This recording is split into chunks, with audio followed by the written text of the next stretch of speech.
Hola, hi, this is Al, your probability and statistics instructor. Let's get to work. In this video, we will provide a proof of another important probability theorem, Chebyshevs Theorem.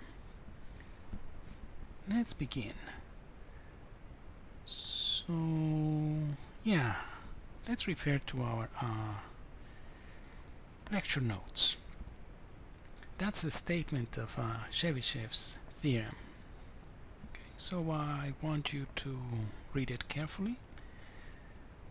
So note that in this case we have a very general random variable, right?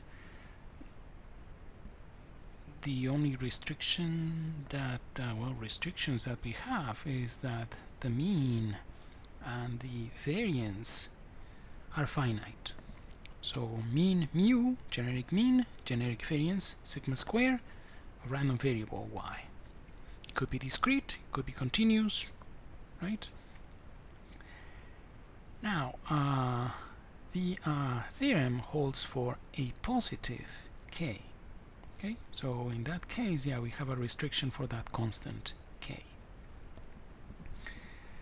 And the theorem could be stated in two different ways. Either the probability that the absolute value of y minus mu is less than k times sigma is greater than 1 minus 1 over k squared, or the probability that the absolute value of y minus its mean is greater than k times standard deviation is less than or equal to 1 over k squared. Okay? We can see that these are equivalent, right? This is just the complement of that event, and that's why we have these probabilities here. Okay. So we would like to show that theorem. Remember that in another video we provided a proof of an important inequality, Markovs Inequality, and we said that we wanted to discuss that inequality because it was going to help us to show other results. Okay? So it turns out that we're going to be able to prove Chebyshevs theorem using Markovs inequality. Okay? So let's go back and see the statement of Markovs inequality. First, I want you to see that Markovs inequality holds only for random variables that assume non-negative values. Okay? The restriction for the a constant here, for that number, is the same as the one we have for k in Chebyshevs theorem. So the thing is, if we want to use Markovs inequality to provide a proof of Chebyshevs theorem, we have to do something with that y variable, because that y variable only has, the restriction that the mean and the variance must be finite. Okay, so let's try and provide a proof of that result. So Chebyshevs theorem proof.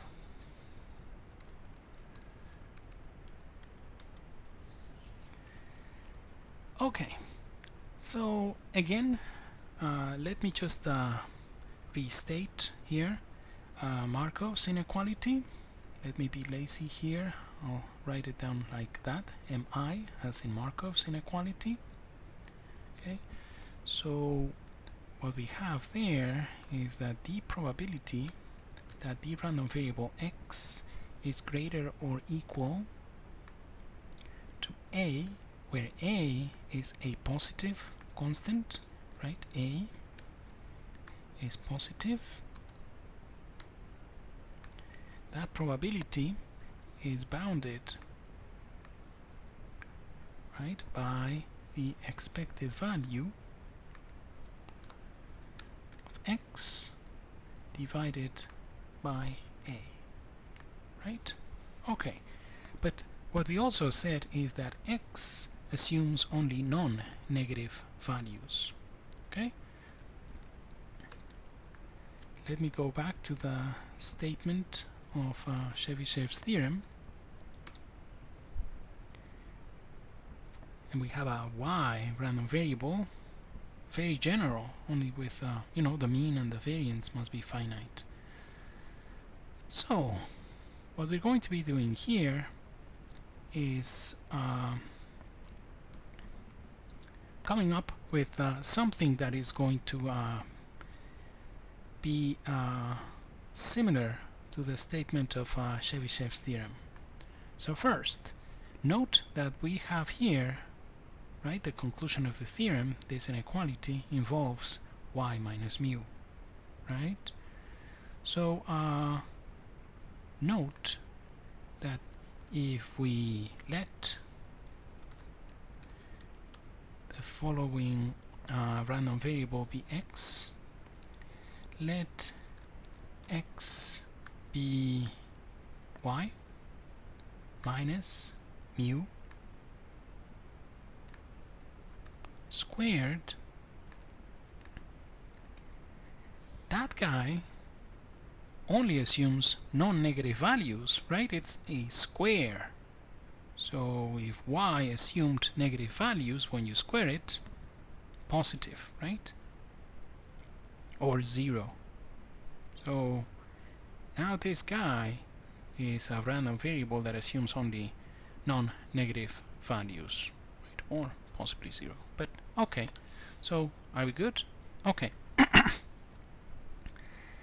Now a must be positive, and here, right, if we plugged in, right, in Markovs inequality, we would have the expected value of x divided by a, and since we want something squared here, how about we try with this? And a, we define a as k squared times sigma squared, okay?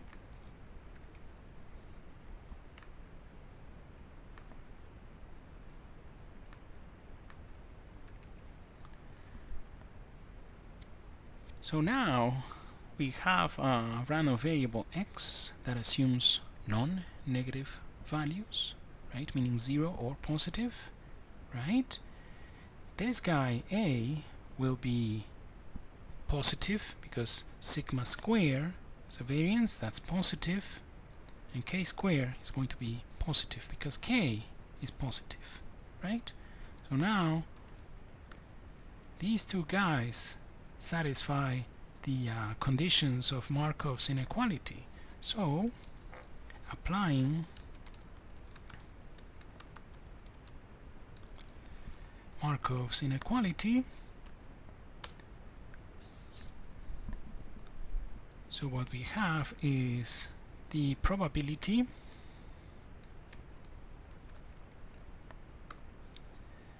that y minus mu squared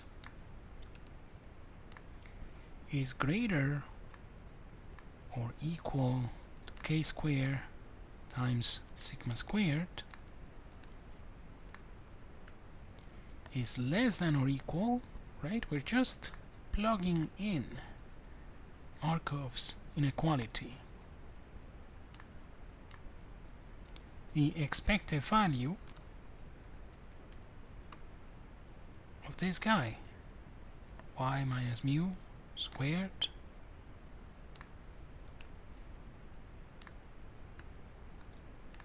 divided by a, and a in our case is this guy, right? And remember that sigma squared is the variance of the random variable y. Okay? Okay. So, now I want you to know something interesting here. The expected value of y minus mu squared is just by definition the variance of y, right?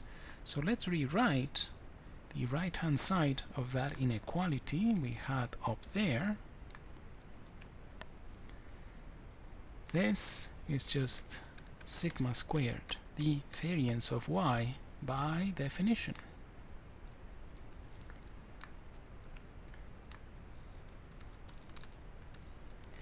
By definition of variance.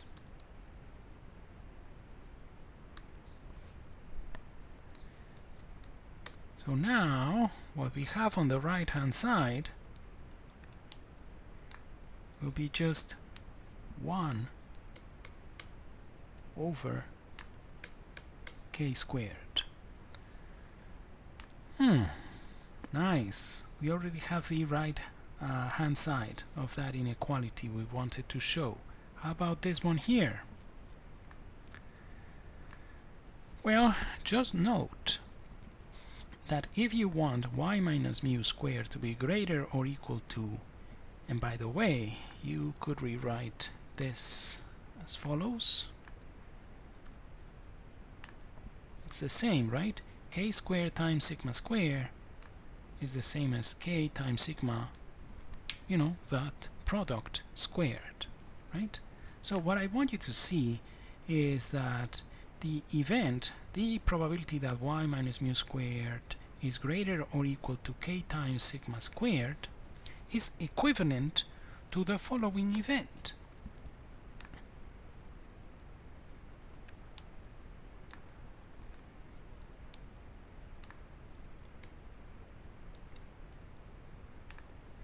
You take square root on both sides, right? And then the square root of that squared is the absolute value, right? And then since k times sigma squared is always positive, then you have this, k times sigma squared, okay? And that is exactly what we wanted to show. So in summary, what we did here is we provided a proof of this important theorem, Chebyshevs Theorem, and our proof relies heavily on an application of Markovs inequality. So that's why we discussed that result previously. Okay? Well, that's it for now. Please keep working hard and take care. See you next time. Bye.